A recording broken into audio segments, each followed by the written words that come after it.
Firstly, just give us an evaluation from your view of South Africa's proposed energy mix as proposed in the Integrated Resource Plan too. Well, there's a little bit of a disconnect about the role of South Africa internationally in this and what we do domestically. I think it's important to acknowledge in the international climate negotiations, South Africa is very much on the right side of history.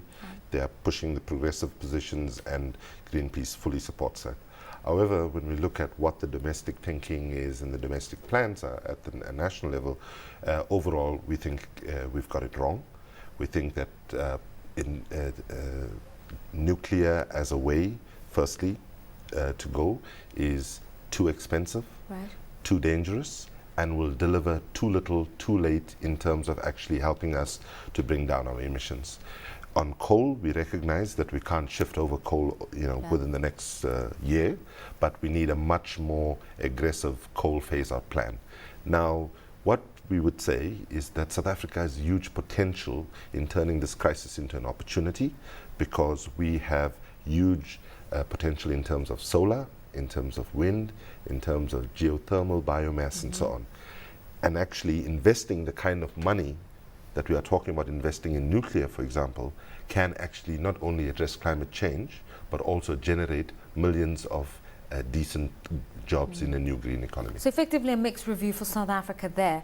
The RP2 makes provision for about 9,600 megawatts from the nuclear space. That's what can be offered. We're talking about the country proposing to build 6 new nuclear stations. You're not supporting that, but the state sees it as a viable, cleaner and safe option. Well, because it does not contribute carbon into the atmosphere, does not make it cleaner. Try telling that to the Japanese people now that nuclear is cleaner. Try telling it to the people even in the United States and surrounding countries who are already seeing the impact of that radiation. So what we would say is that developing countries have a right to develop, no question about it. There should be a greater burden on rich countries who have been a bigger part of this problem and over 200 years have been actually engaged in creating this problem.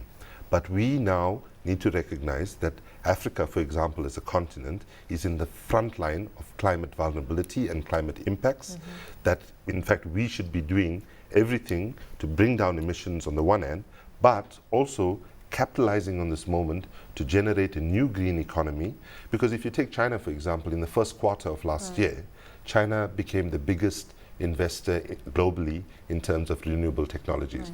And the more we delay, the more we get behind the curve of what a new green economy will look like. What do you make of the people who advance the argument, and these are divergent views in Africa, that with growth being on average 5, 6, 7% in Africa, the continent is now emerging as entering the industrial phase of our socio-economic development, and we should be allowed to pollute the air in a way in which Europe and the United States, even China, were allowed to do in order to get to the kind of development and growth that we're seeing in these economies. That to start to impose all sorts of limitations on Africa is to impede the broader economic growth aspects. Other countries should subscribe, but Africa should be given some concessions.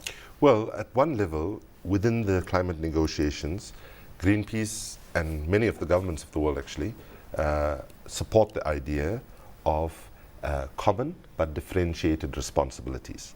That is to say that in the in terms of what timelines we put on developed versus developing countries in terms of phasing out of polluting fossil fuels like coal and oil and so on, it's not as if the demands to the rich countries is exactly the same as the demand to developing countries. There is a differentiation in that approach. However, if in fact the new global economy is going to be driven by a green criteria, if we do not actually invest now, re-engineer our economies now, we run the risk of actually undermining our economic competitive advantage in the future. The second thing, though, is when those who talk about growth repeatedly in an uncritical way, as if growth in itself actually is what is benefiting the African people as a whole, because let's be very clear, we have a problem with the model of growth that we have.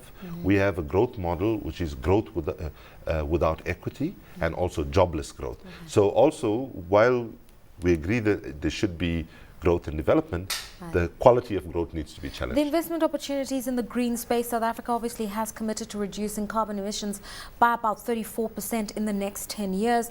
That creates incredible opportunities within the wind and solar space, as you spoke about, independent power producers coming to the fore. Does the IRP2 lend itself to really promoting domestic investment in a green economy? There are certainly elements within it, because there is recognition in a stronger than has been before around investment in renewable technologies. But what we would say is the government has got that wrong in terms of where the proportionality is. We would like to see significantly more investments in renewable technologies as well as energy efficiencies, because one of the realities is we have a lot of electricity that is generated is actually waste through a range of inefficiencies in the system and transmissions and so on. So what we would say that there is a start, but it's not the right vision, and in fact we would argue not only from an environmental point of view but also from an economic competitiveness point of view for the future.